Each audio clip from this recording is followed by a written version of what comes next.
Oi gente, tudo bem? Hoje eu vim fazer um vídeo que eu considero um vídeo difícil de falar, porque eu vou falar sobre coisas que eu passei e falar sobre coisas que a gente passou e que a gente vivenciou na pele nunca é uma coisa fácil de falar, né? Sempre é mais difícil, porque a gente começa a recordar e lembrar. Mas eu acho necessário falar porque eu sinto que muitas outras pessoas também passam pelo mesmo que eu passei e que ainda passo e que não são tão compreendidas, e talvez esse vídeo possa chegar até você de uma forma que te ajude ou que ajude quem esteja do seu lado a te compreender também ou a compreender as suas necessidades. Nada já antes de começar a falar, porque realmente é um assunto que mexe com a gente, né? Eu vou falar sobre a depressão pós-parto, que eu fui diagnosticada depois que o Lorenzo nasceu, né? E foi diagnosticado como um quadro de depressão crônica. Ou seja, crônico é que você vai levar isso a vida inteira. Mas tem tratamento e você pode viver com isso e ter uma qualidade de vida. Isso, né? O Lorenzo foi um bebê planejado, diferente da Ana, que foi de surpresa. Nós planejamos ele. Ele foi muito, sim, esperado, sabe?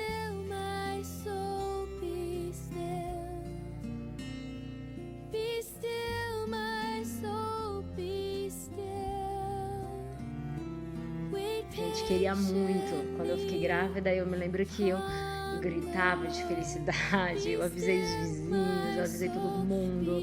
Eu fiz aquela postagem maravilhosa no Face com aquele teste de positivo, mais exame de sangue que tinha dado positivo também.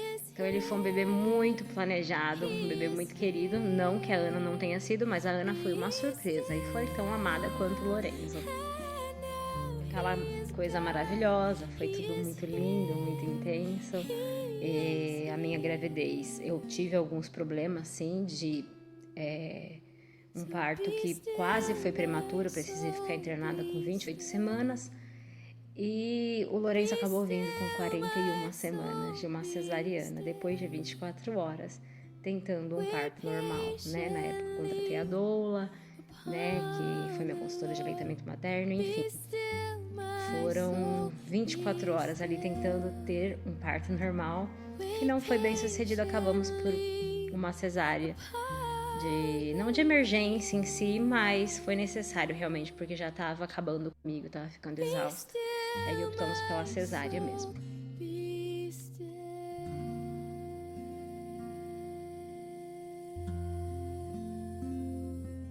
Mais pra frente eu vou fazer um vídeo sobre o meu relato de parto, tá? Mas enfim, o Lorenzo nasceu, foi maravilhoso, foi tudo muito lindo. Deu 3 meses que ele havia nascido, não tinha acabado antes de completar 3 meses. Ele estava chegando nos 3 meses, 2 meses e meio. Eu tinha que voltar para a faculdade, eu faço enfermagem. E aí eu me lembro que eu comecei a ir para a faculdade normalmente, viver a vida normal, como sempre. E um certo dia, eu tava indo pra faculdade, eu senti o meu coração acelerar um pouco, sabe, dentro do ônibus. Eu pegava um ônibus todos os dias pra ir pra faculdade. O meu coração ficou um pouco acelerado, eu não sabia o porquê, né? A gente fala taquicardia, né? E deu aquela batedeira muito forte, assim. Consegui chegar até a faculdade, eu falei, não sei o que tá acontecendo.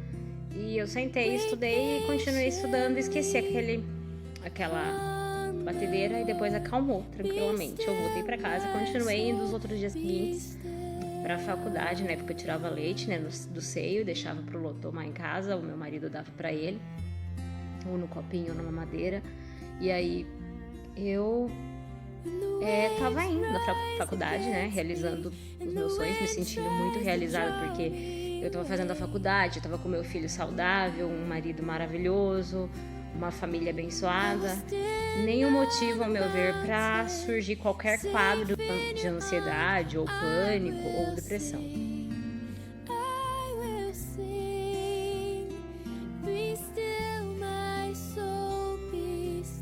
passando, eu cheguei a fazer mais ou menos 1 mês e meio ali, cheguei a completar 1 mês e meio ali do 5º semestre, né, na faculdade. Quando teve uma noite que eu voltei da faculdade, fui dormir na cama, normal, tinha amamentado o Lourenço, dormi. E eu me lembro que eu senti uma pontada no peito muito forte, eu tava dormindo. E eu acordei muito desesperada, assim. Já chamei meu esposo e falei, amor, tá acontecendo alguma coisa, eu vou morrer. Tá acontecendo alguma coisa muito séria, eu tô com dor no peito, não tô bem, eu devo estar morrendo. E junto veio aquela falta de ar muito forte e um aceleramento no coração muito forte também. E daquele dia em diante eu vivia um terror após o outro. Pra faculdade, quer dizer, peguei o ônibus para ir pra faculdade e de repente me deu um desespero muito forte. E eu olhei pra avenida, né, que tava lotada de carros, porque era horário de pico, eu fazia faculdade à noite. E eu falei assim, eu vou sair daqui, desse ônibus, eu não tô passando bem, eu vou morrer. Aí eu comecei a respirar fundo, cheguei na faculdade, uma amiga minha tentou me acalmar um pouco. Eu voltei pra casa naquele dia e eu falei pro meu esposo, eu tenho que fazer exames porque eu não tô bem. Tá acontecendo alguma coisa séria de saúde comigo. Eu falei pra ele, eu não tô bem. Ele levou ao médico, que eu comecei a sentir essas dores no peito frequentemente. Ele me levou ao médico, eu tava desesperada, chorando horrores, pensando que estava acontecendo algo muito grave comigo. E aí o médico, na hora, os médicos, eles fizeram um protocolo que tem que ser feito, né? Quando você chega com dor no peito. A minha pressão tava, se eu não me engano, um pouquinho só alterada. Eu tava muito nervosa, respirando muito rápido. Então isso também alterou a minha pressão. Aí eu fiz o eletrocardiograma de emergência, fiz 2 eletros e fiz 3 exames de enzimas cardíacas, que a gente fala troponina, CPK e CKMB. Enzimas cardíacas são feitos porque se o eletrocardiograma às vezes não pega um infarto agudo do miocárdio ou algo assim, o exame das enzimas ele consegue detectar, porque ele é feito 3 vezes durante um período de... Você faz primeira vez, depois você faz depois de mais 6 horas, e depois de mais 6 horas você repete outro exame. Então você fica lá e se tiver acontecendo alguma coisa, vai dar positivo, vai alterar essas enzimas. Uma dessas enzimas, principalmente a troponina. Esses 3 exames, mais os eletros, o meu esposo, eu lembro que ele voltou pra casa, porque tinha o bebê, né, tinha o Lourenço. E depois teve que voltar novamente lá pra me buscar e eu fiquei um período de mais ou menos 20... Não chegou 24 horas, mas eu fiquei um bom período no hospital, né? Até sair todos os resultados dos exames e deram todos normais. E eu fui embora pra casa insegura. Eu não sabia o que estava acontecendo. Quando você tem uma crise de ansiedade, você não sabe que você tá com ansiedade. As pessoas vão te enxergar meio maluco, sabe? Porque ansiedade, mas o que é ansiedade? As pessoas vão achar que ansiedade, vou me casar amanhã, tô ansiosa. Mas não é esse tipo de ansiedade. É uma coisa muito mais séria, né? E aí, eu voltei pra casa, meu esposo, eu lembro que ele tinha que fazer uma viagem pra São Paulo por causa de um concurso público que ele tava prestando na época. E aí, ele teve que viajar e eu lembro que ele viajou com o coração partido, sabe? Porque ele me deixou mal, mas ele não poderia deixar de fazer aquela viagem, entendeu? Era a oportunidade da vida dele. E eu não queria ficar sozinha, eu tinha meus pais que estavam comigo, mas meu esposo era o que mais me compreendia, assim, em termos de transtorno de ansiedade, né? Eu não sabia que eu tava com esse transtorno de ansiedade, pra mim não era, né? E aí eu fiquei com muita saudade dele, me senti muito sozinha naquele dia, mas aí eu me apeguei nos meus filhos, né? Fiquei com a Ana, com o Lorenzo, eles dormiram comigo. E eu lembro que eu fiquei com muito medo. Muito medo. Assim, era um medo de uma sensação de morte eminente. É inexplicável. Só quem vive sabe o que é. Difícil falar sobre isso. Aí eu lembro que eu fiquei assim, meu Deus, deixa eu viva, porque eu quero que meu esposo chegue e ele ainda me veja viva. A gente sofre como se a gente estivesse morrendo. É uma sensação insuportável. Dentro do coração, assim, é avassalador. É terrível. Aí eu me lembro que quando ele chegou, eu fiquei muito feliz. Eu falei, nossa, consegui ver ele de novo. Naquela mesma noite eu passei mal, ele me levou ao médico de novo. Aí eu fiz eletro, mais um só exame de enzima normal. Que ele foi fazer era só um dia, que era só uma noite, né? Que ele precisava, porque ele faria o exame de manhã cedo e voltaria à tarde do outro dia pra casa. Então foi pouco tempo. Não sei se deu 24 horas longe dele, né? Mas pra mim era uma eternidade. Pra resumir, depois disso eu tive inúmeros desses sintomas. E várias vezes eu repeti esses mesmos exames que foram eletrocardiograma e esses exames das enzimas. Eu fui muitas outras vezes pro pronto-socorro achando que tava morrendo ou que tava acontecendo alguma coisa inexplicável comigo que eu não conseguia entender. Passando essa fase assim de só pronto-socorro, eu fiz, mas eu fui muitas outras vezes pro pronto-socorro achando que tava morrendo ou que tava acontecendo alguma coisa inexplicável comigo que eu não conseguia entender. Passando essa fase assim de só pronto-socorro, eu fui encaminhada para um cardiologista. Eu comecei com um cardiologista do SUS na época, só os meus filhos tinham convênio, né?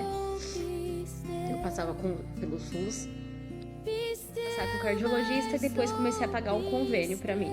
Meu marido começou a pagar o convênio, na época junto com a minha mãe, eles pagaram um convênio para mim bom.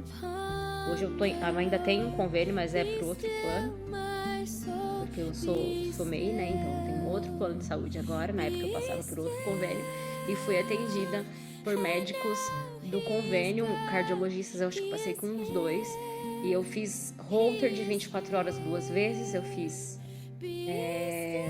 ecocardiograma com Doppler do coração 2 vezes também em 2019. Eu fiz aquele ultrassom das carótidas porque eu queria saber se não tinha nada entupido ou se tinha alguma artéria, algum risco de eu ter arteriosclerose, né? Ainda mais por eu ser da área da saúde, então eu sei muita coisa e por eu saber muita coisa eu já pedia para os médicos risco de eu ter arteriosclerose, né? Ainda mais por eu ser da área da saúde, então eu sei muita coisa e por eu saber muita coisa eu já pedia para os médicos. Durante esse período, os cardiologistas descartaram hipóteses de diagnóstico de doença, mas também não falaram nada sobre psiquiatra e nem psicólogo. E continuaram só fazendo acompanhamento e eles me receitaram, o meu cardiologista me prescreveu uma medicação também para controlar os batimentos que eu tinha, que eram extrasístoles, muita palpitação e muita arritmia cardíaca que não era desencadeada por uma doença, e sim pelo quadro que eu estava tendo de transtorno de ansiedade generalizada. Quando se não bastasse só isso, né? Eu comecei a ter outros sintomas. Eu comecei a ter dores no abdômen, fora esses outros, né? Eu já não estava mais indo direto pro pronto-socorro, tá, gente? Porque eu já tinha ido tantas vezes que quando me dava, eu já tomava um calmantezinho para tentar dormir. E aí eu comecei a ter sintomas intestinais, diarreia, constipação, dor abdominal, dor muito forte no abdômen, enfim. Eu lembro que eu simplesmente coloquei na minha cabeça que eu tinha câncer de cólon retal. Eu falei, eu tenho certeza que eu tenho. Eu tive abscesso perianal, eu tive feridas, sabe? Muita coisa fora do normal pra mim. Eu falava, não é psiquiátrico, não é psicológico, eu tava com um quadro muito forte de dor e eu vivia indo para o hospital por causa de dor abdominal. Eu fui encaminhada para um cirurgião, né? Para esses cirurgiões, gastroenterologista, proctologista. E aí eles me examinaram, viram que eu tinha uma fissura anal na época. Por isso que às vezes quando eu ia ao banheiro evacuar sangrava, por causa que é normal. Eu tava com constipação, diarreia, acaba causando fissura, hemorroidas, abscessos, enfim. Aí eu já achava que tava morrendo, entendeu? Fiz colonoscopia. Me pediram um exame de colonoscopia. A colonoscopia não deu nada. Não bastou pra mim. Eu pedi endoscopia do estômago e intestino delgado ali pra saber como tava. Porque eu achava que tava no intestino delgado. Pedi com biópsia, também não deu nada, nem H. pylori. Só deu uma gastrite bem levezinha mesmo. E fiz outro. Eu acabei fazendo todos os exames possíveis para saber se eu tinha alguma doença intestinal grave. Fui diagnosticada então por todos os médicos que me examinaram com a síndrome do intestino irritável. Fiz ultrassom de abdômen, eu fiz 3 tomografias para saber se eu tinha algum problema. 3 tomografias é muito, viu, gente, para um ano. Eu fiz mais de 70 exames em 2019. Fora os exames de sangue para ver se eu tinha alguma doença autoimune. Eu achava que eu tinha Crohn. Enfim, eu fui parar então no neurologista porque eu comecei a ter dores articulares e espasmos musculares. E esses espasmos eram muito ruins e dores também articulares muito horríveis, junto com os sintomas intestinais, mais os sintomas de arritmia. Você pediu o melhor exame que tem hoje dos últimos tempos, que se chama eletroneuromiografia, que é para diagnosticar logo se você tiver algum problema neuromotor, no caso, que é o que eu pensava que eu tinha também, pegava naquele exame. Ele viu o meu exame e ele simplesmente falou que estava normal, eu quis discutir com ele. Eu achei que tinha que ter alguma coisa que mostrasse que os meus sintomas físicos eram reais, porque são reais, tá? Só que ele olhou pra minha cara e falou, seu problema não é fisiológico, é mental, é psicológico, tá? É psiquiátrico, você precisa se tratar. Ele foi o único que chegou em mim e falou assim pra mim, né? E eu falei psiquiátrico, meu Deus, mas como assim psiquiátrico? Eu sinto tanta coisa, como pode ser psiquiátrico, né? E quando eu fui encaminhada ao psiquiatra, eu obedeci, meu marido foi comigo, a gente foi. Eu fui diagnosticada com transtorno de ansiedade generalizada, hipocondria. Uma pessoa hipocondríaca, para quem não sabe, é uma pessoa que tem mania de doença e ela vê todos os tipos de doença, ela já imagina que ela tem. E também com quadro de depressão, porque eu acabei desenvolvendo depressão crônica, muita tristeza, um vazio muito grande, assim, muita angústia também por todas as coisas que eu passava, né? Até então, eu nunca tinha pensado, quando eu só tinha o transtorno de ansiedade, quando só tinha sintomas de ansiedade, eu nunca tinha pensado em suicídio. Foi quando eu tava com mais ou menos ali 7 meses, eu tentei suicídio pela primeira vez. E a gente tentar cometer isso,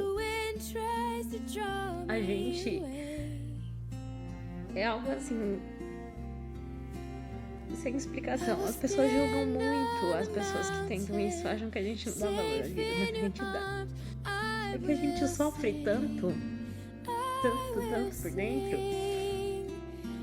que é sem explicação. Assim, não tem como. Você envolve a sua família, você envolve... Eu tava falando meu esposo, eu me senti um lixo. Eu já tinha trancado a faculdade, né? Então, eu não tava fazendo a faculdade. Eu tava me sentindo um verdadeiro lixo, porque eu pensava assim, eu não faço mais a minha faculdade, que é o meu sonho. Eu não tô trabalhando mais, eu não tô fazendo mais nada, nem estudando. E eu tô aqui dando trabalho pros outros. Então eu quero morrer. Eu pensava, eu vou dar um jeito. Eu posso falar aqui pra vocês que o que me mantém viva, o que manteve, né, a minha força ali viva, foi o Lorenzo e a Ana, meus filhos. Porque eu pensava assim, se eu for, como que o Lorenzo vai ficar sem o peito? Ele só dorme no peito.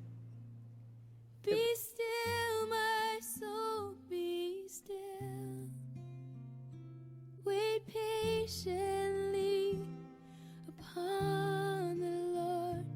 Be still, my soul, be still.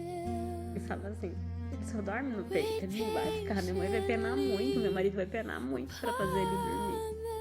Só eu sei fazer o Lô dormir. Só eu. Eu vou sentir minha falta, falava, ele vai sentir muita saudade. que eu já cortei os pulsos, eu fiquei com marca nos meus pulsos também em 2019. Eu fiquei com marca nos pulsos por eu tentar cortar os pulsos. Tomar medicação, tomei muita medicação também. Enfim, foi um processo doloroso e um processo que eu precisei viver e aprender a viver com isso, entendeu? Foi muito doloroso pra mim passar por tudo isso. É doloroso ter depressão. Você não tem depressão porque quer, eu não tenho depressão porque eu quero. A gente é incompreendido. As pessoas acham que a depressão é só uma doença da alma. Alguns cristãos pensam assim, não, a depressão ela é uma neuroquímica do teu cérebro, ela tem inúmeros fatores, pode ser hormonal, inúmeras coisas fazem a pessoa ter depressão.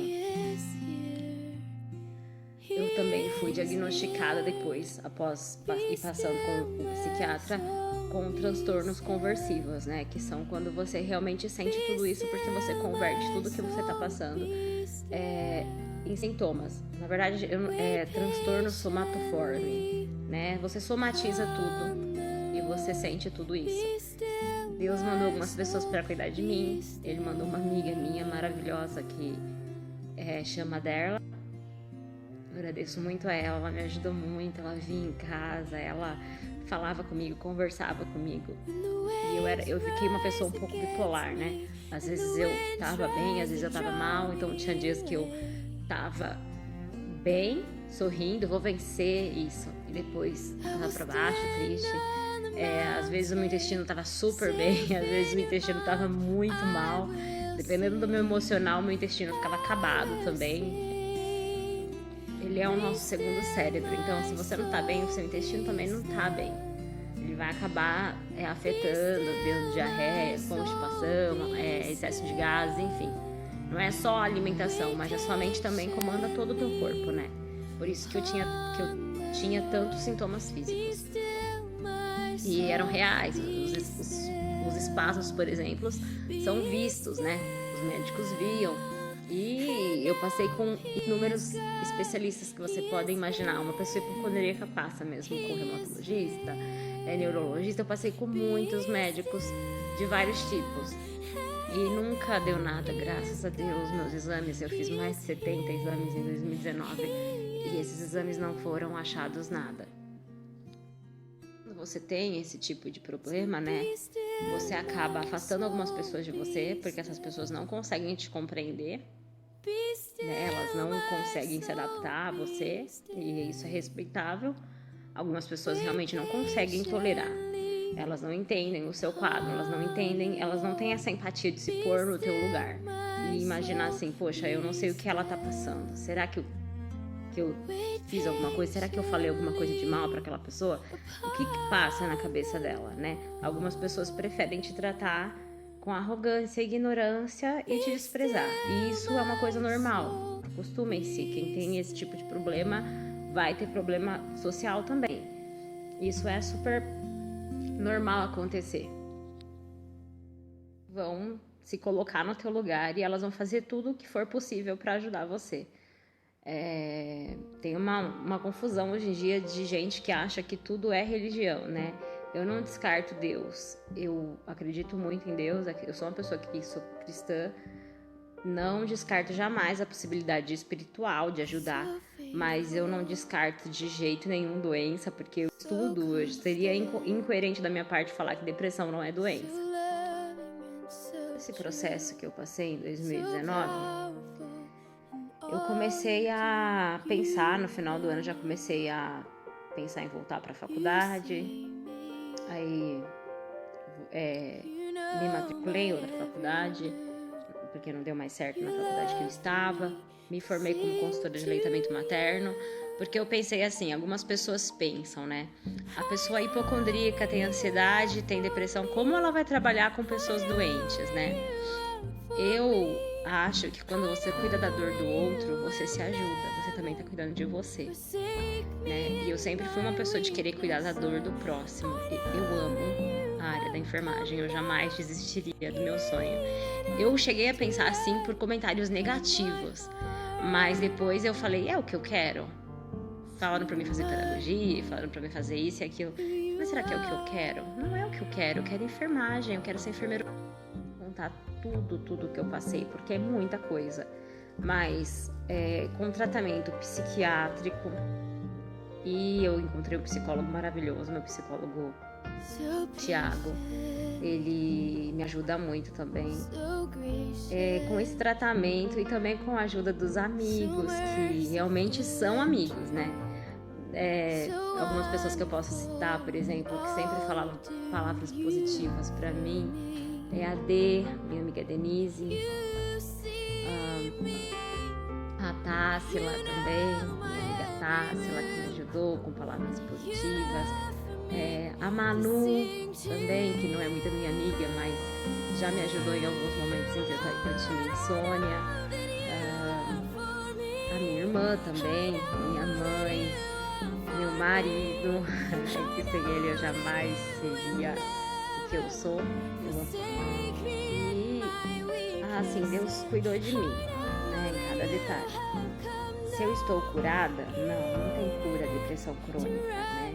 Eu acredito sim na cura de Deus, na cura que Deus pode ajudar, sim. Mas a depressão, cientificamente falando, a crônica, ela não tem cura. Eu fui diagnosticada com esse tipo de quadro, né? Eu sou hipocondríaca, né, ainda. Mas eu controlo hoje, né? Eu tenho controle, eu tô trabalhando. Hoje eu atendo como consultora de aleitamento materno, facilitadora Chantala. Você segue meu Instagram, você vai ver que eu tô seguindo a minha vida. Eu também estudo no sexto semestre da faculdade de enfermagem. E eu tô, assim, num momento da minha vida em que eu tô melhor, entendeu? Eu estou me sentindo bem melhor do que antes, mas não foi fácil. Uma das coisas mais tristes que existe na doença, né, nessa doença em si, é o fato de você ser você, entendeu? O fato de você ser assim. Eu sou muito autêntica, mas ao mesmo tempo muito intensa e muito, assim, ansiosa. E falo muito, às vezes, as coisas que eu penso e até impulsiva, né? Isso é pelo meu quadro geral mesmo.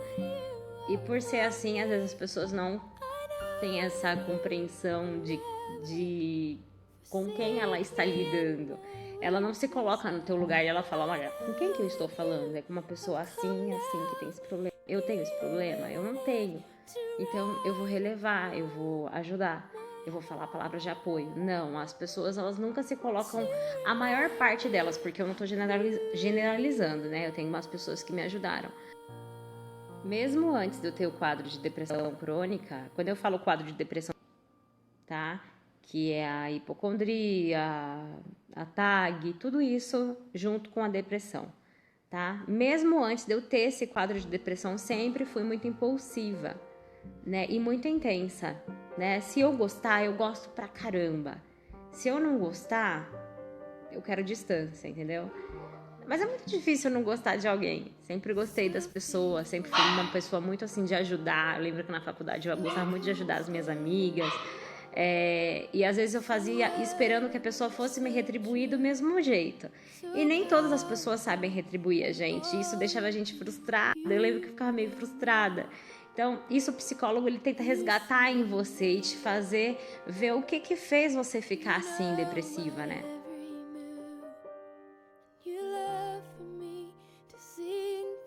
Coisa assim, que vivida por mim. Eu tinha muito complexo. Fulano não gosta de mim. Eu tenho que agradar essa pessoa pra ela gostar de mim e tal. Eu era assim, sabe? Hoje eu já não penso mais assim. O meu pensamento mudou.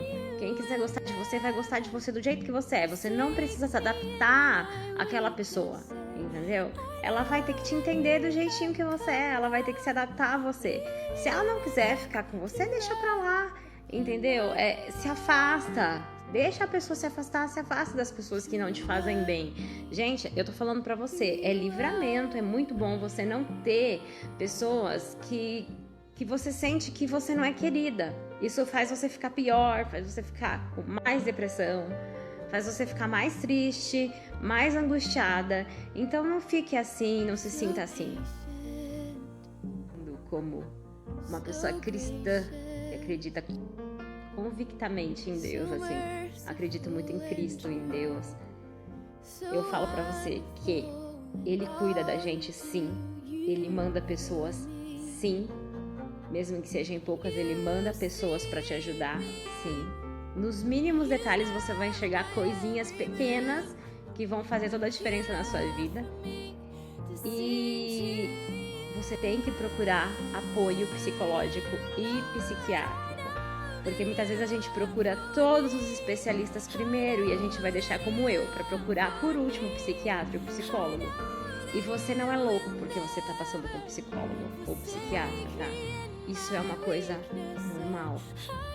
E é uma doença, como diabetes, como uma pessoa que tem problema de hipertensão. Para dizer para você que está assistindo meu vídeo, se alguma coisa te tocou no meu vídeo, eu não sei se você passou por alguma coisa parecida com a minha, eu posso dizer que tem saída sim, tá? Você pode ter qualidade de vida, mesmo tendo um diagnóstico de depressão, mesmo sendo diagnosticado com uma depressão crônica, com hipocondria, com qualquer quadro que você esteja, seja lá, se você é borderline, se você tem qualquer tipo de transtorno mental, você não é louco, a gente tá junto, eu tô aqui pra ajudar você se você quiser, né? E o que eu mais posso fazer, que me deixa grata, é ajudar as pessoas, sabe? Cuidar da dor do próximo é o melhor, assim, me faz muito feliz, me faz muito realizada. Tô trabalhando como consultora de aleitamento materno, fazendo uma coisa que eu amo, porque meu sonho é ser enfermeira obstetra, né? Eu quero fazer uma pós-graduação em neonatologia e eu vou conseguir, eu sinto isso, sabe, dentro de mim. Só que coloca uma coisa na cabeça de vocês, tem dias que uma pessoa com depressão, com transtorno de ansiedade, tem dias que ela vai levantar e ela não vai estar bem, ela vai tentar seguir a vida dela, mas ela não vai estar bem. Então tem empatia, sabe? Tem empatia. Não tô falando pra essa pessoa assim que ela não se ajuda, que não, ela tem uma doença, entendeu? Às vezes você tem diabetes, você pode acordar com a glicemia alta ou baixa, se você comer alguma coisa errada, você pode ficar com a glicemia alta, às vezes a sua hipertensão, a sua pressão arterial pode subir do nada, e uma pessoa com depressão crônica é a mesma coisa. Tem alguém na família que tem depressão? Se coloque no lugar dessa pessoa, tá? Antes de você falar qualquer coisa pra ela. Qualquer coisa. Se você machuca uma pessoa com depressão, você pode estar colocando inúmeros pensamentos horríveis na cabeça dessa pessoa. Por favor, coloque-se no lugar do próximo. Nunca pensa que o que você tem é igual que a fulana tem. Nunca pense que você também vive uma vida difícil, porque é o que as pessoas falam, eu também tenho uma vida difícil, eu também tenho depressão. Não. Não tenta comparar a dor do outro, tá? A dor dele pode ser maior que a sua, ou não. Mas ajude-se, coloque no lugar, não fale nada que seja para desmoronar uma pessoa, para destruir a vida dela, para destruir os sonhos dela. Eu vejo pessoas morrerem, sabe, por causa de inconsequentes, pessoas irresponsáveis que não sabem o que falam. Eu espero que meu vídeo tenha ajudado, eu espero que ele vá de encontro com você, espero que ele te ajude de alguma forma. E se você não tem depressão, mas tem alguém que tenha, ajude essa pessoa, tá bom? É só isso que eu tenho para falar por hoje. E eu vou abrir um destaque aqui só para falar sobre depressão e coisas assim, para ajudar você, se você tem, me acompanha aqui também que eu quero ajudar, tá bom? Beijo grande. Fiquem com Deus.